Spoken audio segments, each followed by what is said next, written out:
कि बाड़मेर की सड़कें और छोटी बढ़ जाएगी, आपको निकलने का रास्ता नहीं मिलेगा। ये मैं आपको पहले अवगत करा रहा हूँ। मेरे को सीधा करने के लिए मेरे गुरु आदरणीय अमीन साहब को और हमारे लोकप्रिय विधायक रविंद्र सिंह को भी बहुत दूर से उठा करके रामसर में डाल दिया। ये कोई तरीका है उनका? अगर रविंद्र सिंह से बदला लेना उसको हरा दो, उनसे नहीं हारेगा मैं उसको हरा दूं आने वाले चुनाव में। चिंता क्यों करते हो आप लोग? आप इतनी भारी संख्या में यहाँ पधारे हैं, इससे लगता है आपके साथ और अपने साथ ये सरकार अन्याय कर रही है। मैं आपको बताना चाहूंगा, पुनर्गठन पहली बार नहीं हो रहा है। कांग्रेस के राज में भी हुआ, बीजेपी की सरकार में भी हुआ, लेकिन जो इस बार हो रहा है ऐसा कभी नहीं। पहले जो पुनर्गठन किए जाते थे जनता की भावना के अनुसार किए जाते थे, जनता क्या चाहती है जनता की सुविधाओं के लिए किए जाते थे, और उसमें अगर छोटी सी अगर कोई गलती करते थे तो ये हमारे बड़े नेता किसी नेता को परेशान करने के लिए थोड़ा बहुत कर सकते थे, लेकिन जनता की भावनाओं को कभी याद नहीं किया। जनता की भावनाओं का हमेशा आदर और कदर किया। लेकिन इस बार उल्टा हो रहा है। इस बार जो नेता है उनको परेशान नहीं किया जा रहा है। अगर जनता नेताओं को परेशान करे तो हमें उसमें कोई तकलीफ नहीं। मेरा गांव किसी और काम में डाल दे, किसी और पंचायत में डाल दे, उसे मुझे कोई तकलीफ नहीं। गफूर साहब को कोई तकलीफ नहीं, कर्नल साहब को कोई तकलीफ नहीं। आम लोगों को जो परेशान किया जा रहा है, आम लोगों की भावनाओं के साथ जो खिलवाड़ किया जा रहा है, ये सहन से परे। पंचायत मुख्यालय 500 मीटर में है पहला, और नया पंचायत मुख्यालय बनाया जा रहा है 23 किलोमीटर दूर बनाया जा रहा है। ये गलत है। जनता को परेशान करने के लिए जो पुनर्गठन किया जा रहा है ये बहुत ही गलत है। इसके कई उदाहरण हैं, मैं आपको एक दो उदाहरण भी बताऊंगा।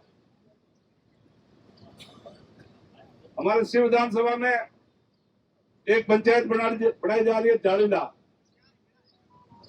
जाड़ीला को बढ़ाने के लिए एक गांव है धोड़किया, उसको डाला जा रहा है जाड़ीला में। धोड़कियों की वर्तमान पंचायत जोड़ेजोग बस्ती है। धोड़किया को जोड़ेजोग बस्ती आना पड़ेगा। फिर एक पंचायत आएगी कोटड़ा, कोटड़ा जाना पड़ेगा, और एक नई उन्होंने प्रस्तावित की है झरी, वो भी बीच में आएगी। 3 पंचायतों को पार करते हुए उनको जाड़ीला में भेजा गया है। ये अन्याय कहलाता है।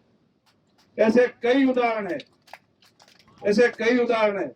ऐसे लोगों को परेशान करने की नीयत से जो काम किए जा रहे हैं ये बड़ा गलत है।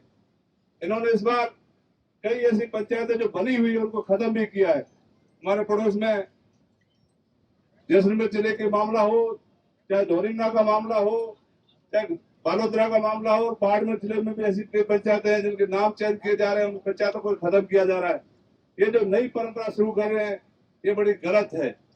समय है, समय कब पलट जाएगा किसी को कोई पता नहीं। मैं जहां जितने भी लोग पधारे हैं, कांग्रेस पार्टी के कार्यकर्ता भारी संख्या में पधारे हैं, मैं आप सबसे ये कहना चाहता हूं, आप चिंता ना करें, आप चिंता न करें। भविष्य अपना है, और भविष्य में जब सरकार बनेगी ये जो कह रहे हैं इससे भी ज्यादा उनका खिलाफ करेंगे। गलत पंचायत बने उनको तोड़ करके वापस सही जगह भी कर दिया जाएगा। आप चिंता न करें। अभी जो ये समय चल रहा है, आप यहाँ हजारों की संख्या में आए हैं एक छोटे से आह्वान पे, फिर अपन एक संगठित रूप से जरूरत पड़े तो और भी धरना और प्रदर्शन करेंगे। और उस धरने प्रदर्शन में यहाँ मैं प्रशासन को बताना चाहूंगा कि बाड़मेर की सड़कें और छोटी बढ़ जाएगी, आपको निकलने का रास्ता नहीं मिलेगा। ये मैं आपको पहले अवगत करा रहा हूँ। साथियों, इतना अन्याय पब्लिक सहन नहीं करती है। पब्लिक जब सड़कों में आ जाती है तो बड़ी बड़ी चीजें हमको बदलनी पड़ती है। फिर पंचायत राज का पुनर्गठन लोगों की सुविधाओं के लिए होता है। पहली लाइन ही उसमें ये लिखी जाती है, जनता की सुविधाओं को और सत्ता का विकेंद्रीकरण करने के लिए नई पंचायतों का या नगर पालिकाओं का गठन किया जाता है। लेकिन ये जो काम हो रहा है एकदम उल्टा काम हो रहा है।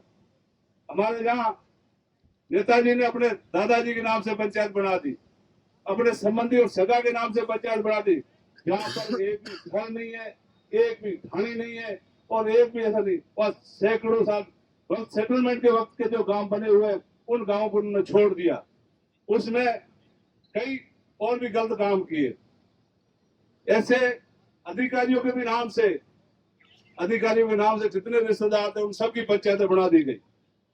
और उन पंचायतों को बनाने के लिए हमारे बिजलार में एक सुकालिया गांव है जो बिजलार से सिर्फ जस्ट पास में है, सिर्फ आधा किलोमीटर दूर है। उनकी मस्जिद वही है, उनके कब्रिस्तान वही है, उनका मरना फिर उठना फिरना वही है। उनको पहले बिजलार आना पड़ेगा, फिर धारासर जाना पड़ेगा, फिर जाके भीमाराम सुथार की धाने जाना पड़ता है। ये कोई तरीका हुआ भाई आपका? ये चीजें बड़ी गलत है और इस गलती को हम नहीं होने देंगे, ये आपको बताना चाहते हैं। दूसरा, लोगों को परेशान करने के लिए उदाहरण तो मेरे पास पूरा है, मेरे विधानसभा के सभी गांवों की मेरे पास जानकारी भी है। लेकिन एक और बात बताना चाहूंगा, मेरे को सीधा करने के लिए मेरे गुरु आदरणीय अमीन साहब को और हमारे लोकप्रिय विधायक रविंद्र सिंह को भी बहुत दूर से उठा करके रामसर में डाल दिया। ये कोई तरीका है उनका? अगर रविंद्र सिंह से बदला लेना उसको हरा दो, उनसे नहीं हारेगा मैं उसको हरा दूं आने वाले चुनाव में। चिंता क्यों करते हो आप लोग? आप चिंता क्यों करते हो? उनको उठा करके रामसर में डाल करके और हमसे सीधा झगड़ा करा के प्रधान में, प्रधान कोई झगड़ा करने की जगह होती है क्या?